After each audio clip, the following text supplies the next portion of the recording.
नरक के 3 द्वार होते हैं, वासना, क्रोध और लालच। परमात्मा को प्राप्ति के इच्छुक ब्रह्मचर्य का पालन करते हैं। एक ज्ञानवान व्यक्ति कभी भी कामुक सुख में आनंद नहीं लेता। कोई भी इंसान जन्म से नहीं बल्कि अपने कर्मों से महान बनता है। प्रबुद्ध व्यक्ति के लिए गंदगी का ढेर, पत्थर और सोना सभी समान हैं। कर्म मुझे बांधता नहीं, क्योंकि मुझे कर्म के प्रतिफल की कोई इच्छा नहीं। जिस प्रकार अग्नि स्वर्ण को परखती है, उसी प्रकार संकट वीर पुरुषों को। समय से पहले और भाग्य से अधिक कभी किसी को कुछ नहीं मिलता है। कर्म के बिना फल की अभिलाषा करना व्यक्ति की सबसे बड़ी मूर्खता है। यह सृष्टि कर्म क्षेत्र है, बिना कर्म किए यहाँ कुछ भी हासिल नहीं हो सकता। जो मन को नियंत्रित नहीं करते, उनके लिए वह शत्रु के समान कार्य करता है। जो दान बिना सत्कार के कुपात्र को दिया जाता है, वह तमस दान कहलाता है। अपने अनिवार्य कार्य करो, क्योंकि वास्तव में कार्य करना निष्क्रियता से बेहतर है। सदैव संदेह करने वाले व्यक्ति के लिए प्रसन्नता ना इस लोक में है, ना ही कहीं और। फल की अभिलाषा छोड़कर कर्म करने वाला पुरुष ही अपने जीवन को सफल बनाता है। जो हुआ वह अच्छा हुआ, जो हो रहा है वह अच्छा हो रहा है, जो होगा वो भी अच्छा ही होगा। मेरा तेरा, छोटा बड़ा, अपना पराया, मन से मिटा दो, फिर सब तुम्हारा है और तुम सबके हो। मन की गतिविधियों, होश, श्वास और भावनाओं के माध्यम से भगवान की शक्ति सदा तुम्हारे साथ है। धरती पर जिस प्रकार मौसम में बदलाव आता है, उसी प्रकार जीवन में भी सुख आता जाता रहता है। लोग आपके अपमान के बारे में हमेशा बात करेंगे। सम्मानित व्यक्ति के लिए अपमान मृत्यु से भी बदतर है। आत्मज्ञान की तलवार से अपने हृदय से अज्ञान के संदेह को काटकर अलग कर दो। उठो, अनुशासित रहो। सफलता जिस ताले में बंद रहती है, वह 2 चाबियों से खुलती है। एक कठिन परिश्रम और दूसरा दृढ़ संकल्प। मैं भूतकाल, वर्तमान और भविष्य काल के सभी जीवों को जानता हूं, लेकिन वास्तविकता में मुझे कोई नहीं जानता है। जो दान कर्तव्य समझकर बिना किसी संकोच के किसी जरूरतमंद व्यक्ति को दिया जाए, वह सात्विक माना जाता है। जो पुरुष सुख तथा दुख में विचलित नहीं होता और इन दोनों में संभाव रहता है, वह निश्चित रूप से मुक्ति के योग्य है। कर्म वह फसल है जिसे इंसान को हर हाल में काटना ही पड़ता है, इसलिए हमेशा अच्छे बीज बोए ताकि फसल अच्छी हो। जो लोग भक्ति में श्रद्धा नहीं रखते, वे मुझे पा नहीं सकते। आथ वे इस दुनिया में जन्म मृत्यु के रास्ते पर वापस आते रहते हैं। मैं धरती की मधुर सुगंध हूँ, मैं अग्नि की ऊष्मा हूँ। सभी जीवित प्राणियों का जीवन और सन्यासियों का आत्मसंयम भी मैं ही हूँ। वह जो सभी इच्छाएं त्याग देता है और मैं और मेरा की लालसा और भावना से मुक्त हो जाता है, उसे शांति प्राप्त होती है। मेरे लिए ना कोई घृणित है ना प्रिय, किंतु जो व्यक्ति भक्ति के साथ मेरी पूजा करते हैं, वो मेरे साथ हैं और मैं भी उनके साथ हूँ। मनुष्य को जीवन की चुनौतियों से भागना नहीं चाहिए और न ही भाग्य और ईश्वर की इच्छा जैसे बहानों का प्रयोग करना चाहिए। मनुष्य को परिणाम की चिंता किए बिना, लोभ लालच बिना एवं निस्वार्थ और निष्पक्ष होकर अपने कर्तव्यों का पालन करना चाहिए। जिस तरह प्रकाश की ज्योति अंधेरे में चमकती है, ठीक उसी प्रकार सत्य भी चमकता है। इसलिए हमेशा सत्य की राह पर चलना चाहिए। जिस मनुष्य के अंदर ज्ञान की कमी और ईश्वर में श्रद्धा नहीं होती, वो मनुष्य जीवन में कभी भी आनंद और सफलता को प्राप्त नहीं कर पाता।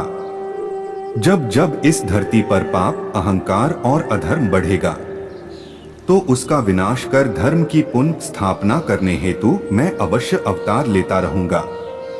वह व्यक्ति जो अपनी मृत्यु के समय मुझे याद करते हुए अपना शरीर त्यागता है, वह मेरे धाम को प्राप्त होता है और इसमें कोई संशय नहीं है। जन्म लेने वाले के लिए मृत्यु उतनी ही निश्चित है जितना कि मृत होने वाले के लिए जन्म लेना। इसलिए जो अपरिहार्य है उस पर शोक मत करो।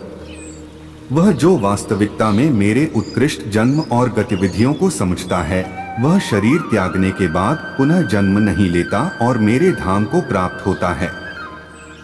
जो होने वाला है वो होकर ही रहता है और जो नहीं होने वाला वह कभी नहीं होता। ऐसा निश्चय जिनकी बुद्धि में होता है, उन्हें चिंता कभी नहीं सताती है। अपने परम भक्तों, जो हमेशा मेरा स्मरण या एक चित्त मन से मेरा पूजन करते हैं, मैं व्यक्तिगत रूप से उनके कल्याण का उत्तरदायित्व लेता हूँ।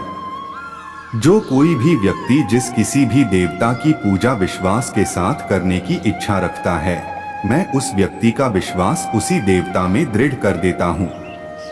अच्छे कर्म करने के बावजूद भी लोग केवल आपकी बुराइयां ही याद रखेंगे, इसलिए लोग क्या कहते हैं इस पर ध्यान मत दो, तुम अपना कर्म करते रहो।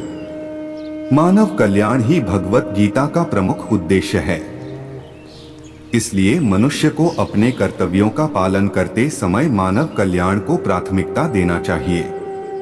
इतिहास कहता है कि कल सुख था, विज्ञान कहता है कि कल सुख होगा, लेकिन धर्म कहता है कि अगर मन सच्चा और दिल अच्छा हो तो हर रोज सुख होगा। क्रोध से भ्रम पैदा होता है, भ्रम से बुद्धि व्यग्र होती है, जब बुद्धि व्यग्र होती है तब तर्क नष्ट हो जाता है। जब तर्क नष्ट होता है तब व्यक्ति का पतन हो जाता है। अपने आप को ईश्वर के प्रति समर्पित कर दो, यही सबसे बड़ा सहारा है। जो कोई भी इस सहारे को पहचान गया है, वह डर, चिंता और दुखों से आजाद रहता है। मनुष्य को अपने कर्मों के संभावित परिणामों से प्राप्त होने वाली विजय या पराजय, लाभ या हानि, प्रसन्नता या दुख इत्यादि के बारे में सोचकर चिंता से ग्रसित नहीं होना चाहिए। तुम क्यों व्यर्थ में चिंता करते हो? तुम क्यों भयभीत होते हो? कौन तुम्हें मार सकता है? आत्मा न कभी जन्म लेती है और न ही इसे कोई मार सकता है। ये ही जीवन का अंतिम सत्य है। जिसने मन को जीत लिया है, उसने पहले ही परमात्मा को प्राप्त कर लिया है, क्योंकि उसने शांति प्राप्त कर ली है।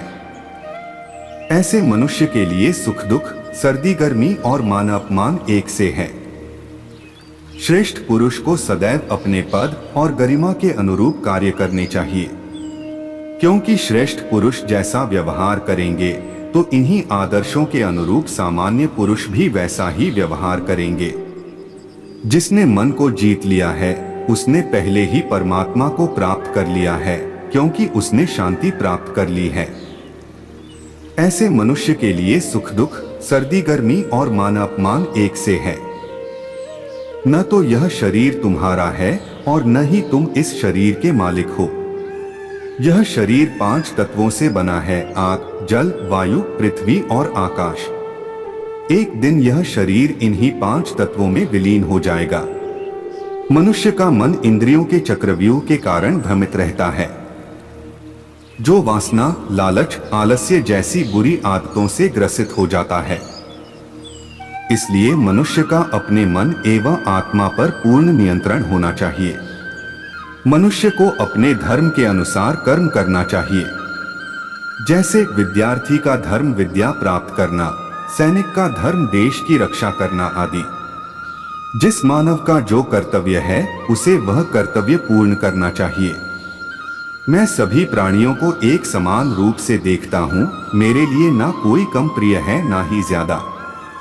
लेकिन जो मनुष्य मेरी प्रेम पूर्वक आराधना करते हैं, वो मेरे भीतर रहते हैं और मैं उनके जीवन में आता हूँ। तुम्हारा क्या गया जो तुम रोते हो? तुम क्या लाए थे जो तुमने खो दिया? तुमने क्या पैदा किया था जो नष्ट हो गया? तुमने जो लिया यहीं से लिया, जो दिया यहीं पर दिया। जो आज तुम्हारा है, कल किसी और का होगा, क्योंकि परिवर्तन ही संसार का नियम है। जो मनुष्य जिस प्रकार से ईश्वर का स्मरण करता है, उसी के अनुसार ईश्वर उसे फल देते हैं। कंस ने श्री कृष्ण को सदैव मृत्यु के लिए स्मरण किया, तो श्री कृष्ण ने भी कंस को मृत्यु प्रदान की। आत्म परमात्मा को उसी रूप में स्मरण करना चाहिए जिस रूप में मानव उन्हें पाना चाहता है।